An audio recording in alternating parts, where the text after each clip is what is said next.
Poutine-Merkel, une lune de miel sans révérence. Louis d'Outre-Binte et Vladimir Poutine et Angela Merkel se sont à nouveau rencontrés samedi 18 août.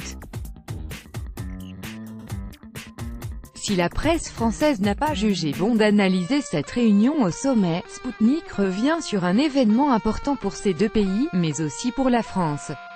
Relations bilatérales, Ukraine, Syrie, Iran, analyse du géopolitologue André Filler.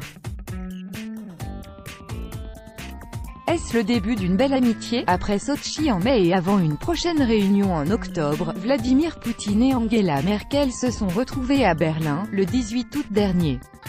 S'ils n'ont pas jugé nécessaire de tenir une conférence de presse après leur entrevue de plus de 3 heures, les deux dirigeants ont abordé de nombreux sujets. Peut-on parler d'un rapprochement entre les deux pays, sur l'Ukraine, la Syrie ou encore l'Iran? Peut-on entrevoir une meilleure relation entre la Russie et l'Allemagne, qui pourrait modifier les alliances russo-européennes à moyen et long terme? André Filler, maître de conférence à Paris 8 et à l'Institut français de géopolitique, analyse cet événement politique majeur boudé par la presse française. Sputnik France, après Sotchi en mai dernier, Merkel et Poutine se sont rencontrés à nouveau.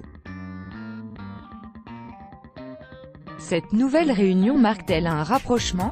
Ou au moins une normalisation entre les deux pays? André Filler, je pense qu'on entre dans une nouvelle phase, mais c'est difficile de parler de rapprochement. Les deux dirigeants se connaissent très bien depuis de longues années, 14 ans.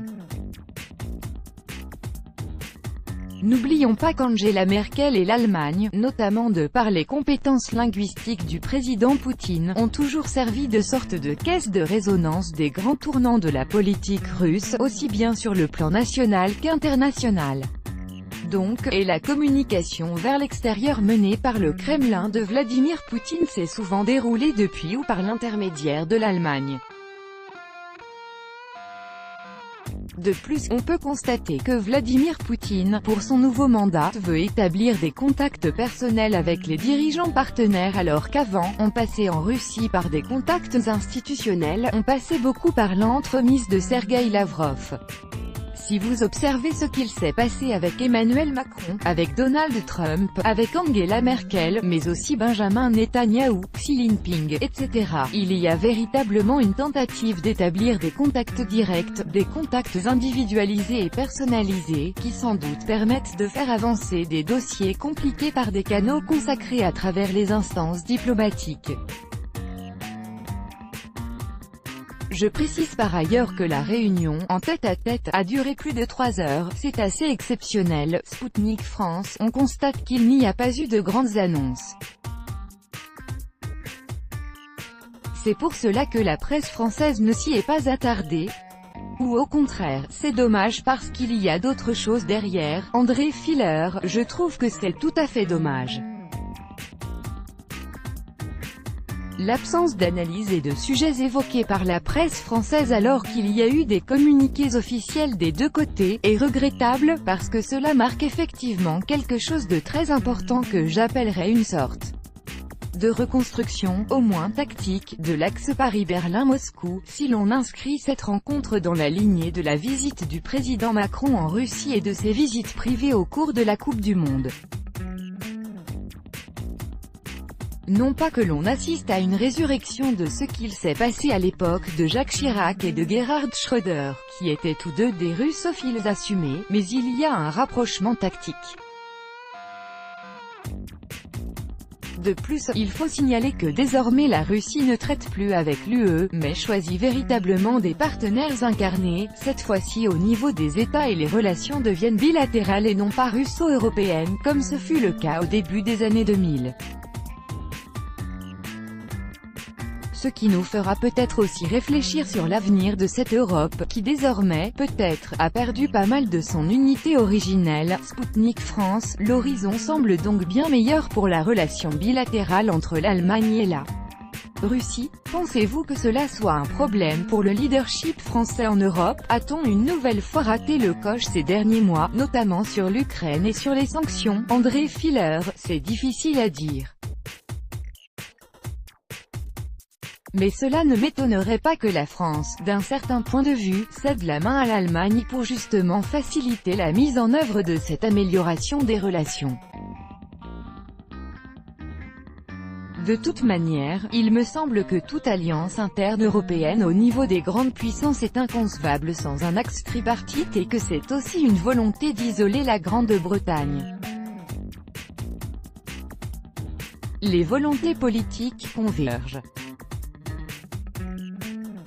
Après, il me semble utile de rappeler que le rôle que joue la Russie dans l'opinion publique allemande et l'opinion publique française, et également chez les décideurs politiques, est incomparable. La question ukrainienne, les problèmes intérieurs de la Russie, etc. font partie des unes des journaux allemands quotidiennement, ce qui n'est pas le cas en France. L'Allemagne est infiniment plus impliquée dans ce qu'il se passe dans l'ex-espace soviétique et de ce fait serait peut-être plus à même d'œuvrer à la construction de cette nouvelle alliance. Ajoutons de plus que l'Allemagne est aussi bien plus dépendante sur le plan énergétique de la France de la matière première russe. L'Allemagne a besoin de la Russie, pas forcément comme d'un formidable marché d'investissement, ce qui est le cas de la France, mais également comme fournisseur d'énergie, aujourd'hui irremplaçable et sans doute demain également, parce qu'il n'y a pas d'alternative qui se dessine de manière plausible. Sputnik France, où en est-on sur le dossier ukrainien? Angela Merkel voudrait une mission de l'ONU pour faire avancer le processus de paix et notamment sur le terrain. Il est par ailleurs amusant de noter que Porochenko a vu Merkel le jeudi 16 août et Poutine, le samedi 18. André Filler, je pense que ce calendrier n'a rien de fortuit. Tout cela a été savamment préparé et peut être même de manière conjointe lorsque l'on sait que Petro Porochenko et Vladimir Poutine ont un contact direct, même s'il n'est peut-être pas extrêmement cordial. Sur ce dossier, je constate tout d'abord que la question de la Crimée n'est pas évoquée, en tout cas officiellement, notamment dans les communiqués de presse à l'issue de la rencontre entre la chancelière allemande et le président russe. Donc l'objectif russe de la reconnaissance de la Crimée en tant que territoire de la Fédération, semble acquis ou tout au moins toujours maintenu et non menacé. Après, le Donbass reste toujours une sorte de levier, de monnaie d'échange des deux côtés. Je rappelle également l'annonce récente du président Poutine, qui a été réitérée d'ailleurs dans le communiqué de presse, que l'Ukraine bénéficiera des ressources gazières russes aux mêmes conditions que jusqu'à présent. Donc il y a une tentative de raccommoder les choses. Est-ce que ce sera le format des accords de Minsk? Est-ce que cela sera un nouveau format? Difficile à dire aujourd'hui, mais je pense que maintenant l'Ukraine n'est plus un conflit en soi, mais une sorte de canal d'interaction avec les grandes puissances. Tout dépendra aussi des futures élections ukrainiennes où, aussi bien la Russie que l'Allemagne sont à l'œuvre. Sputnik France, sur la Syrie, Angela Merkel souhaiterait éviter une catastrophe humanitaire, et Vladimir Poutine parle de reconstruction. Que pensez-vous du discours des deux dirigeants? André Filler, pour l'Allemagne, l'enjeu n'est évidemment pas du tout du même ordre que pour la Russie. Si pour cette dernière, il s'agit d'une affaire strictement internationale, pour Berlin il s'agit d'une affaire interne, vu le nombre important des ressortissants, qui constituent désormais un vivier électoral. Il ne faut pas oublier que la chancelière est également tenue par son opinion publique et notamment par les votes des ressortissants de ces pays du Moyen-Orient et donc de la Syrie, ce qui est à double tranchant. Pour rappel, il y avait deux mouvements protestataires à cette rencontre, un tout petit mouvement de la diaspora russophone en Allemagne exigeant la libération d'Oleg Sentsov, mais surtout un mouvement syrien anti-Bachar.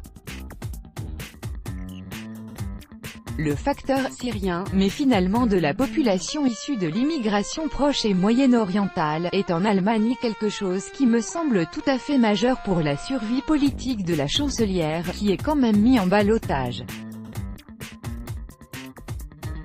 Évidemment, l'intérêt déclaré de l'Allemagne s'inscrit dans la politique européenne, éviter une catastrophe humanitaire, dans un État qui n'en est plus un. Sputnik France, sur l'Iran, Angela Merkel évoque, soutien et conservation de l'accord, mais préoccupation de ses activités.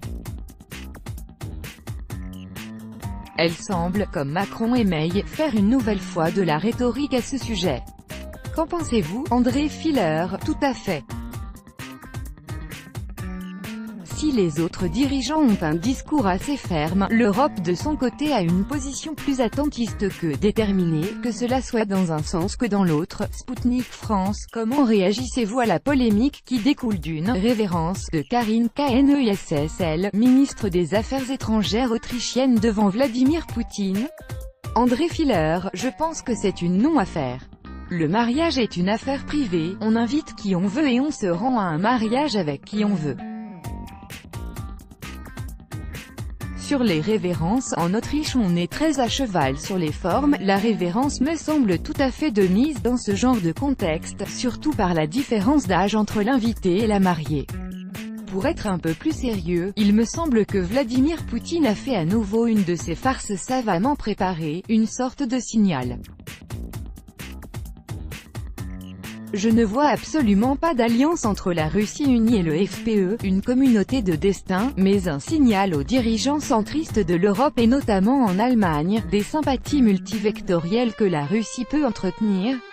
Mais tout ce qui se rapporte aux sociabilités plurielles de Vladimir Poutine ou de Madame la ministre semble relever totalement de la sphère privée et la révérence me semble plutôt un signe de bonne manière que d'autre chose.